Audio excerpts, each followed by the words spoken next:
Hello and welcome back, everybody, to the DanJohnUniversity.com podcast. I'm Dan John.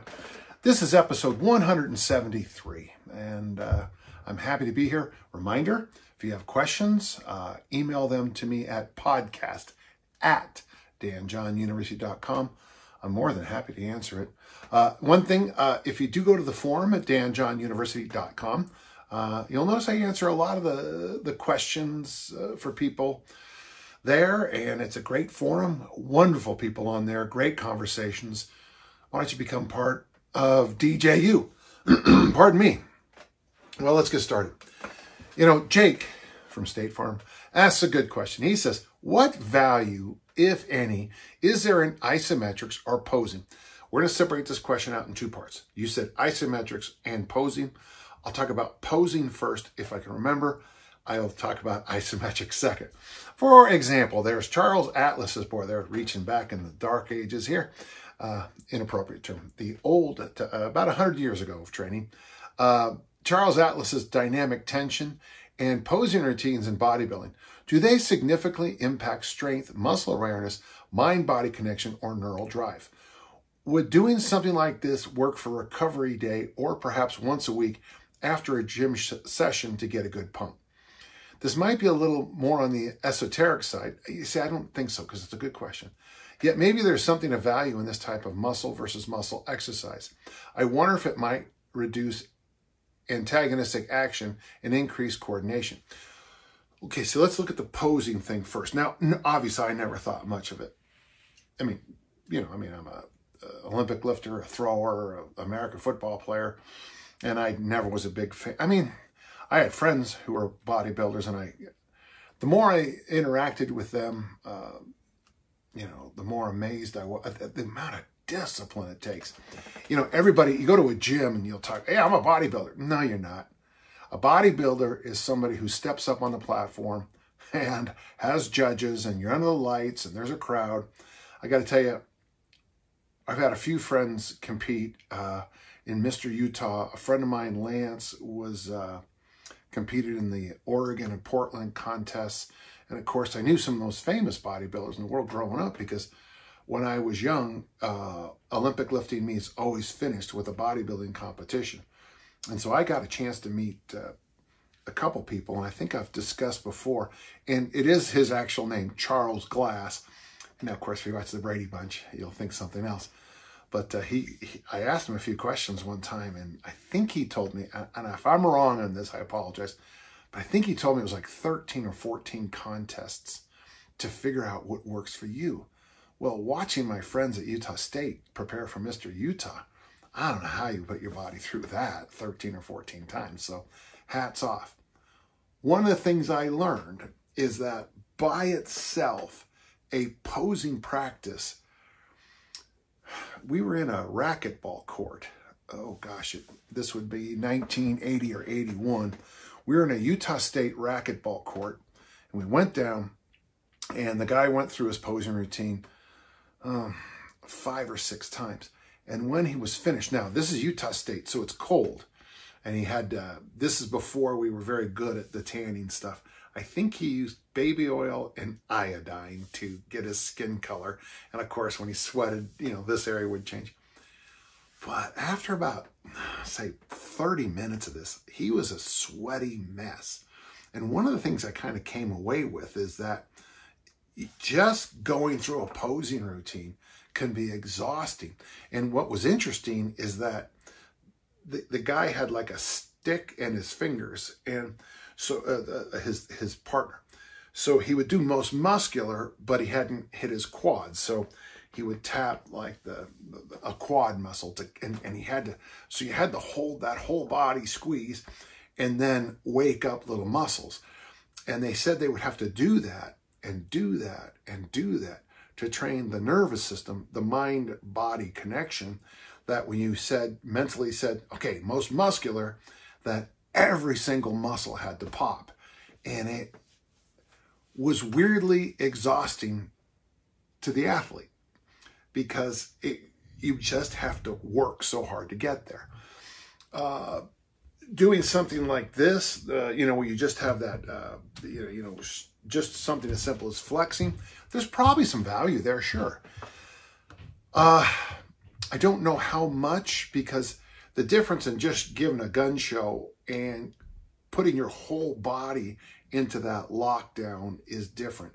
Frankly, I don't know how they can even stand up there and hold poses at contests, because, you know, there is a level of dehydration that you have to go through to be contest ready. And at the same time, you have to, you know, isometrically squeeze literally every muscle in your body. And I mean, people have died at bodybuilding. I mean, people have died at just about everything, I guess. But I mean, I would see why it would be difficult to stay alert and focused and not pass out doing it. The other question you asked was about isometrics. Now, I use isometrics, and I've always used isometric as a teaching device. I do think isometrics make you stronger, but I don't think it's magical. I think it's the nervous system. When I was, and I've told this story a million times, but when I was struggling with recoveries in the squat clean, Dave Turner noticed that I always missed at the exact same spot. So I went over to one of these, you know, Home Depots or something, and I bought some sawhorses, and I put the bar exactly, he measured it to be 34 inches. So we put the bar at 34 inches. And I remember the first time getting under there, and it wasn't the total deep position. It was just as kind of as my butt was about to get to knee height. That's where I just got weak. The first day I tried it, I struggled mightily to get 135 pounds, 60 kilos up off those racks. 6 weeks later, I did 165 kilos, 365 off those racks, and I never missed another recovery. When I teach the discus throw, very often, we will, in fact, I was doing this just the other day with my throwers. We get them in the position I call 3B, don't worry about it. And we get them to turn, and then I become the isometric. I get my whole body there.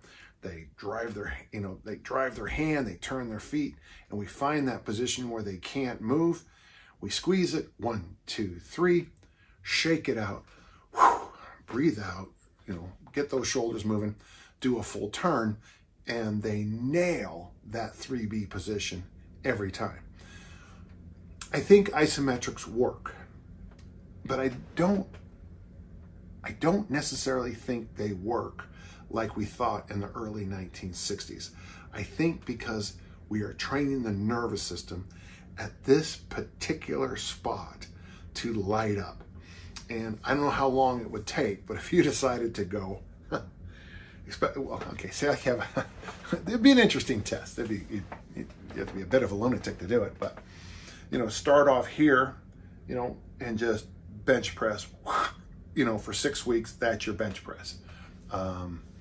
I got away with it 1 day a week, but I guess you could do more in a little experiment. After those 6 weeks, you go up an inch, or you go up a little bit, then you go up a little bit, then and you spend, I don't know, it'd be a while, I guess. Say it'd be about 10, it might be a whole year experiment where you just keep training your nervous system to fire at all those different spots. Dick Smith, the great York trainer and coach, he told me in an interview one time that he thinks you should do 2 isometric workouts a week and then 2 lift workouts of the movements you're trying to do. So in this case, again, I'm just spitballing this, but if we were 1 inch off here, twice a week, we would do that max effort, and then twice a week we'd bench press normally. I mean, that'd be a lot of work for the bench, but for the Olympic lifts, it worked well. So to answer the question, I think posing done correctly has great value. I think it actually might even help you get more cut, defined, and certainly teach you how to use the muscles in peak contraction better. I also think that isometrics work really well, but you have to remember that in both cases, I think it's neurological adaptations, not necessarily muscular adaptations. Now, you got to be careful about what I said, because there is a little bit of that, you can't pull your nervous system away from your muscular system, so the body is one magnificent piece, but we can teach certain parts of their body to train at certain times. That was a good question, Jake, and I appreciate it. Thank you. We have a question from Leopold. When I'm training and my son, the son is 7 years old, sees this, he asks to train with me. I am only letting him do incline push-ups, which is pretty good. Letting him hang on the bar. He can hang already longer than me because probably lighter. He does so. Incline push-ups, hangs, air squats, ab wheel, and only body weight training. Now my little weasel, that's funny, has found my little 4K kettlebell, the 4 kilo kettlebell, 8 or 9 pounds. It's against my knowledge to let young children train with weights. They're used to say it's not healthy. I don't know about that. I think you already see my question coming. From what age can I let my son train with me with kettlebells? Only grinding exercises, no ballistics. You know, I just walked in from the gym. I just did the perfect workout. I did snatches, I did front squats, and then I did a ruck with heavy hands. So it's a cold day, so I didn't sweat much. And I'm only 45 minutes from the gym. Today in the gym, my grandson Leo came in, and when Leo sees me train, Leo does what I do. When Leo sees his father Thomas train, Leo trains. When Leo sees his mommy Lindsay train, Leo trains. Leo is he's right around 20 months, 19, 20 months now. And already he's, picking up kettlebells, he's moving sticks around, he's falling. Your son's a lot old, he's 7, but he's mimicking you. Your son is the age I was when I started lifting. I know a lot of people say that weightlifting is bad for children. I've never understood why. I think you're doing a wonderful thing. I know this, is that if you raise your children and vegetables, let's just say, are just part of what we eat at every single meal. Okay, we don't make a big, it's just part of a meal. We don't yell at the kids. We eat vegetables and protein at every meal. We drink water at our meals, not soft drinks, for example. When your child goes off to college, your child is going to probably make some bad choices. We all do in college, but eating vegetables at a meal is not going to be some freakish thing he has to learn. When he sees his dorm mates drinking soda for breakfast, he'll be like, that's a little different, as he drinks his coffee or tea or water or whatever. So I personally think, and this I've honestly never really seen research that actually says that lifting is bad.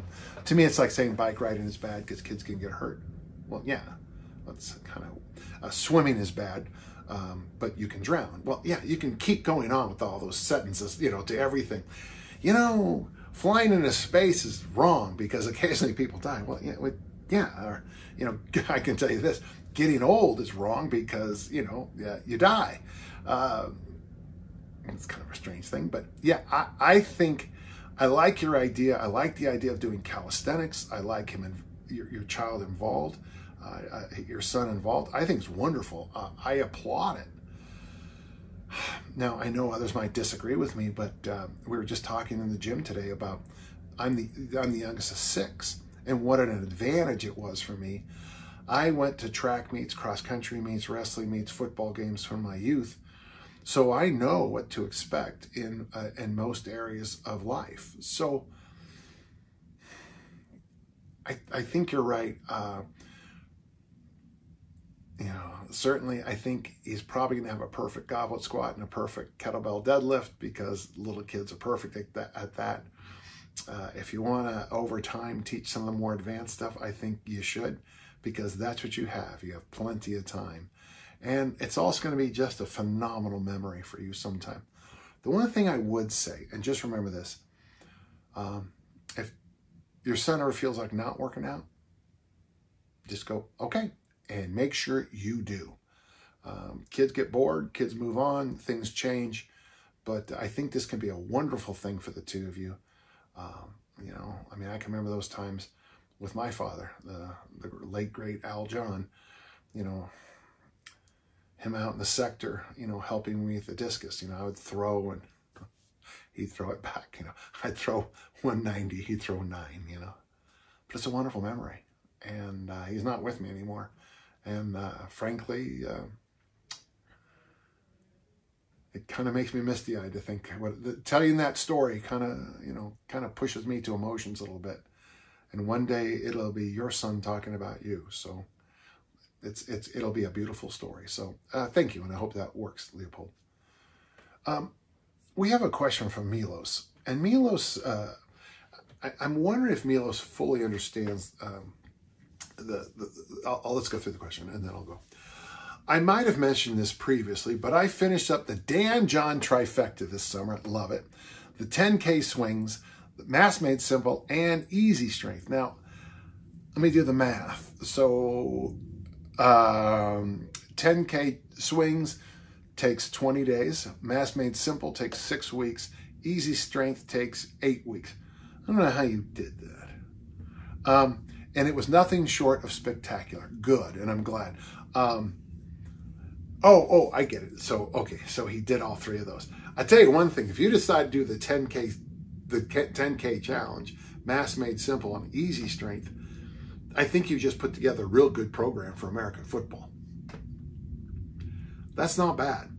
Okay, I followed that up by the 5-3-1. So Jim Wendler's 5-3-1 program, and saw even more progress. Makes sense, because now you're doing a program based on increasing weight and reps.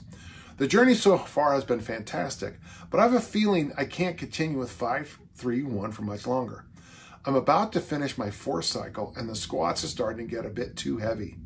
I was wondering if there are any programs you recommend doing now. I could always deload 5-3-1, but maybe my body just needs more stimulus.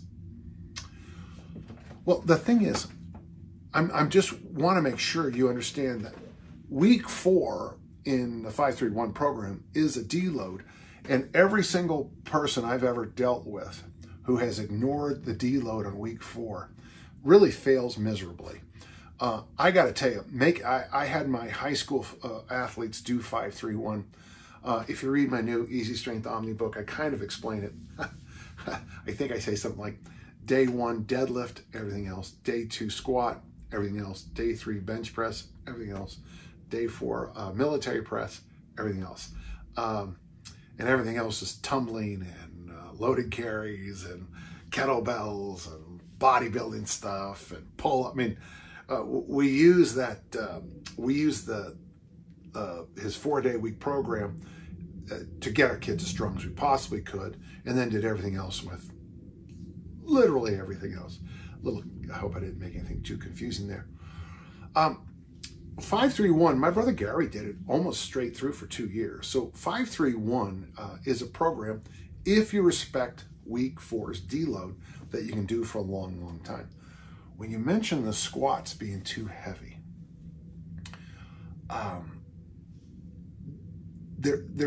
that's why we moved to front squats, because front squats seem to have a built-in regulator on them. They hold things back a little bit more. Whereas back squats, people start leaning over more, going shallow, stuff like that. But in the front squat, if you hit a set of 5 in the front squat, and it's supposed to be as many reps as you can, you'll get, and if 5 is hard, you'll get 6, 7, and then you'll rack it. Maybe you'll get 8, but you'll rack it. With squats, I always felt with every squat in my entire life, I could always do 1 more rep, which isn't necessarily what we always want. So where do you go from here? Well, you've done a lot of good stuff here. I'm going to toss this out, but why don't you consider easy strength for fat loss for a while? Just because it's such an easy program. So vertical press, 2 sets of 5, pull-ups, 2 sets of 5, and by the way, other rep schemes are fine too. A deadlift variation, 2 sets of 5, a loaded carry, or 5 sets of 15 in the swing, and then you go for a walk. And what's nice about that, you can do that 3 to 5 days a week. When I'm doing easy strength for fat loss, I go 5 days a week. When I do easy strength for Olympic lifting, I go 3 days a week. That's just, your mileage may vary. And the reason I'm thinking that is that you've been doing some, You've been doing some very do this work. Well, easy strength isn't as much, but Mass Made Simple, the 10K challenge, 531, these are all do this programs. And I like do this programs. But I also think there's a need sometimes just to come back in the gym, get the movements in, get your walk in, and kind of give yourself a little bit of, here's an idea. Take a month off, take a month, 5 days a week, easy strength for fat loss. Make it dumb simple. I mean, 2 sets of 5 in the vertical press, any variation you want. 2 sets of 5 in any variation you want, a vertical pull. Any 2 sets of 5 of any deadlift variation you want. Suitcase carry, go heavy down and heavy back, or do a lot of whatever you want to do. Go for a walk if you want to wear a vest or something good for you. And do that for maybe 4 weeks, 28 days, and then revisit the 531. And all I'm going to say is this time maybe swap out the back squat for a different squat variation and just see how that goes for you, okay? It's a question I get when I go to conferences. People ask me a lot about 531. I'm happy to answer questions about 531. I think Jim Wendler's 531 is the only program I like to answer questions about. I hate it when people ask me about other people's programs because I didn't write it. Often didn't do it, and I just don't know what to say. But this is a good question. Thanks so much. Okay, Dante or Dunte asks, I wonder if you were to rewrite from the ground up all these years later, what, 23 years? What, if anything, would you change about teaching the O-lifts? Well, actually, the O-lift section, okay, From the Ground Up is a free PDF. It's on all my websites. It's free. Over there, Dan John University is probably the best copy. danjohn.net, you'd have to find it. I think it was right there in the little thing. We just press it. But it's another one of my free books. I have 3 free books. A Contrarian Approach to the Discus Throw, From the Ground Up, and From Dad to Grad. That it's funny, these idiotic, these people steal my PDFs and they put them on sites, and people go, oh man, thanks for the find. They're free PDFs. You're literally thanking somebody for taking my PDF and loading it on a subscription site. You really got to check your IQ if you do that. From the Ground Up. On the teaching of it, I have moved a little bit more to this technique I call slide up jump, the wiggle your toes stuff. The teaching of it, I would stay probably the exact same. Sadly, all the good stuff I wrote back in 2003, 4, 5, and 6, the school I was teaching at the time insisted on this very strange Word document. It wasn't Word, it was something else.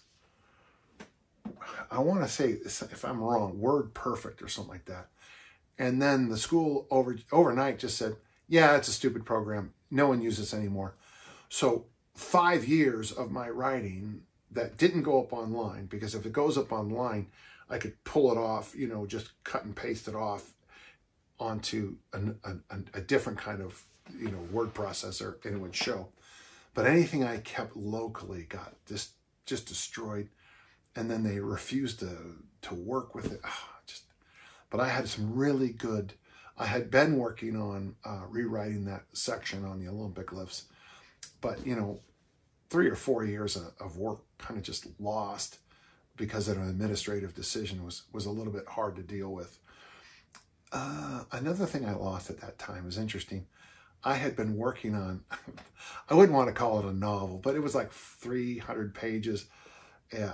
This kind of novel I've been working on. I had discovered, discovered's a funny word.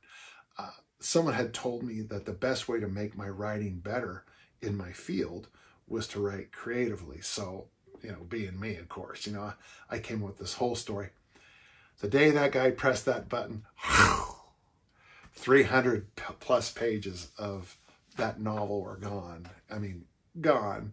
And it was a little tough. It was a little hard to deal with because it was, I sent it to a few people and they said, yeah, it's kind of fun. I mean, it was, you're not going to buy it at the airport bookstore, but it was fun. It was a fun thing to do. So, but I would say the thing that I would do a little different is I really, when I started working with more and more teenagers, I would emphasize the Romanian deadlift start. We would start very high with the snatch and the clean, slide the weight down, the word slide. You go 1 inch below the knee, and then there's a thing called up. Up is when you try to hold those positions as best you can and bring the weight 1 inch above the knee, down 1 inch below, up 1 inch above. And we would just do this little boom, boom, boom, boom, and then go up. And then I'd say 3, 2, 1, jump. And the athletes would whip the bar over and either do a front squat or an overhead squat. And then after a few reps, I would say, now jump into the overhead squat. And I've had people who taught the Olympic lifts for a long time watch me train 14-year-olds and say, I can't believe how fast you're teaching the Olympic lifts. Well, because I'm teaching the Romanian deadlift and I'm teaching the overhead squat, front squat. And then the athlete just figures out how to put those two things together. That might be the thing I would change. For workouts, I still stand by the Pacifica Barbell Club stuff, and I still stand by the Southwood stuff. It's interesting, the Southwood training program's from 1971, and I still utilize it as my kind of my go-to for not only youth but adults when I'm first helping them. And of course, the Dick Notmeyer programs are just, changed my life. Great question. I like that question. Appreciate it. Thanks. Okay, Richie asks a question. I'm trying to teach the kettlebell clean to my personal training clients. I'd say I can clean myself not too bad, but for some reason, I can't seem to coach it very well. Richie, I got to tell you, of all the movements in the RKC6, the clean is the one that always just kind of gets shuttled off. Before I even answer your whole question, I want to get to this real quickly. You've got to swing the clean. What hurts most people when they're doing kettlebell cleans, the weight's on the ground, they dead hang it so that makes the shoulder pop. And I was taught at the RKC that the ear is shoulder poison. So anytime you get your shoulders near your ears with kettlebell, it's a bad thing. It also makes you look like an ogre. So you got to swing, keep your shoulders packed, and then you hit it. But really the key, and and there's so many good teaching points. We'll put off just another second, but remember, don't dead hang, swing. The bell doesn't seem to glide into place. Huh? Mm-hmm. Having watched some videos on YouTube, but still not with much success, I decided I'd ask you if I could possibly help me with verbal clues or other ways you might think able to help. First off, it's not a barbell clean. And I say that, okay, so on a barbell clean, there's this massive shrug, shoulder poison. There's wild elbows, and then you drive up underneath it. With a kettlebell clean, you swing, plank, and then an interesting thing happens if you can do it, is think about cleaning the weight. I don't know if you can see this, but when you just practice this a few times with light bells, when you clean it, think about only maybe bringing it up just, maybe to your diaphragm. Don't try to bring it all the way up with the wild elbows. Quiet elbows is the key to a kettlebell swing. You want your elbows to be, okay, well, that's the position you want them to be in when you do the swing. And then all you're going to do is this. Boom, clean. Swing, clean.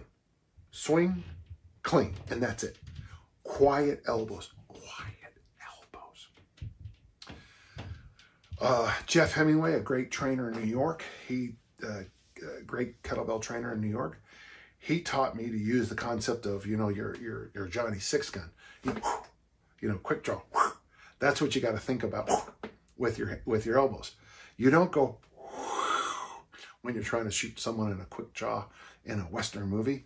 You bring them right up, okay? The other thing you got to think about too is the finish. When you finish, you want all the forearm, all the inside of the biceps, all packed against the ribs as best you can. I got to be careful how I say this, but as a broad guy like myself, with barn door wide shoulders, I do find it a little weird sometimes, especially when I first started doing it. I was so much bigger, because I had a hard time getting that elbow into my rib cage. But you want to be, boom, packed in like this. So let's go through a couple quick points. One, the clean is a swing that ends up in the rack. Quiet elbows, and I can almost guarantee that crazy elbows are your issue. So point 1, it's a swing. Point 2, quiet elbows. Point 3, 6 shooters. It isn't a huge amount of motion. The weight is going to be light enough and the swing strong enough and the arc short enough that you don't need to do very much to get it in place. And once it does, boom, come in there, I like to have the thumb, I like to have all this on the chest. To develop that, this would be point 4, the rack position. Rack carries are money. Swings and rack carries really help the kettlebell clean. I love the quick kettlebell clean. I think there's great value to it. If you care about bicep development, I think the kettlebell clean might be one of the best things you can do. Remember, the bicep has 4 jobs, basically. 1, to do what everybody knows, to make a muscle. 2 is to make yourself go like this. The third thing is to hold the fist on the chest. I mean, it's this kind of motion, okay? And of course, the fourth, when you brachiate, it becomes kind of a tendon or a ligament. It becomes like the hamstrings in sprinting. So it is kind of weird to think of the kettlebell clean as being a bodybuilding movement, but it really, done correctly, it can really be good. So for practice, swing, get a good swing, rack walks. Those are 2 things to practice getting better. Clues, it's a swing, quiet elbows, 6 guns, rack. I hope that helps. Okay, Joey. My dad is interested in a training routine. He is 80 years old and lightly active. He golfs every week and occasionally uses an exercise bike, but he's looking to develop a consistent routine. Due to a recent surgery, he has limited range of motion in his knee and is unable to perform deep squatting movements. That's not uncommon. He wants a routine to help improve his posture and to strengthen his legs and abdominals. I was wondering what you might suggest. I plan to show him how to use the workout generator, but I wanted to ask first since he is older and has certain limitations. It's funny, when I reviewed these questions before I answered them, my mind the whole time is workout generator, workout generator, workout generator, workout generator. And then Joey says in the last line, I was going to show him the workout generator. Now, here's the key to using the workout generator for someone at 80. So, frankly, the key is going to be the part 2. So, what equipment do you have? That's, number 2, how many days a week, how long, that kind of thing. I'd love to see him maybe have 5 workouts a week. I think as you age, you say he golfs once a week and he sometimes uses the exercise bike. He needs to do something every day. And the new research has just said that the intense workouts, and I'm in that cohort already, that's actually going to help him with his pain threshold. Having a hard workout is going to help with his pain threshold. The nice thing about the workout generator, you might be able to fathom a way to do that where maybe if he has 5 workouts a week, 1's hard and 4 is show up and get some work done. Or you could say, or you could mess around and say, okay, we're We're going to have a hard push day, a hard pull day, a hard hinge day, a hard squat day, a hard loaded carry day, and we'll just do everything else.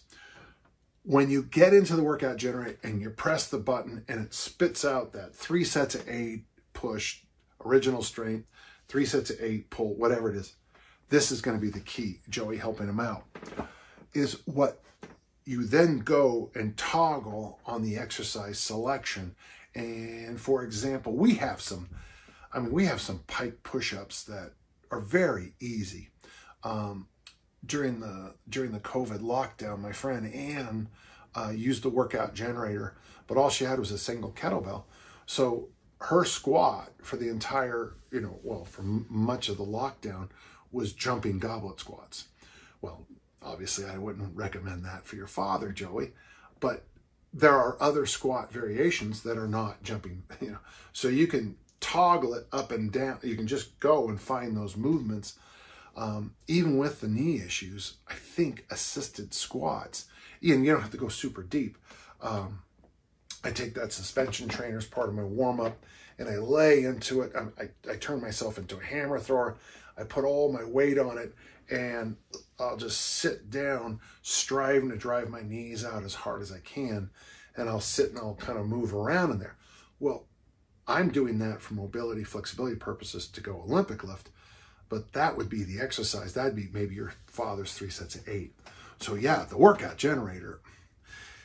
After 56 years of age, lean body mass, mobility, free movement around each joint, and strength are the things we need to maintain.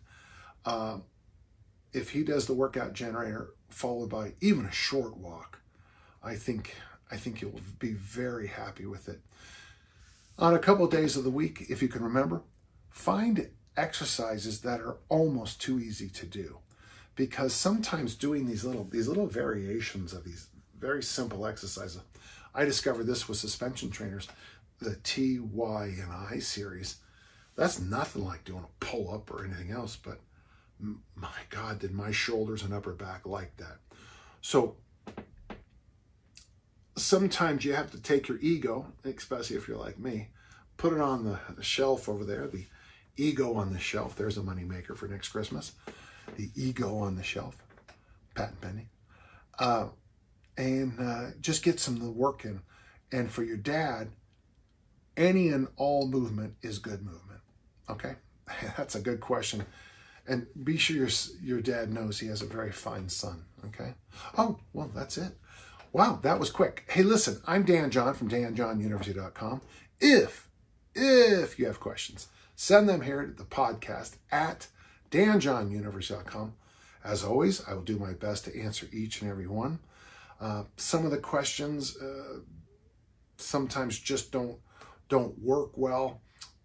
So if you find that I'm not answering a question that you sent in, if you just ask it on the forum at Dan John University, your question might have been a little bit too specific for everybody else, So sometimes we just can't answer all those really hyper-specific questions. But I try to answer as many as I can. And as always, until next time we meet, let's all keep on lifting and learning. Thank you.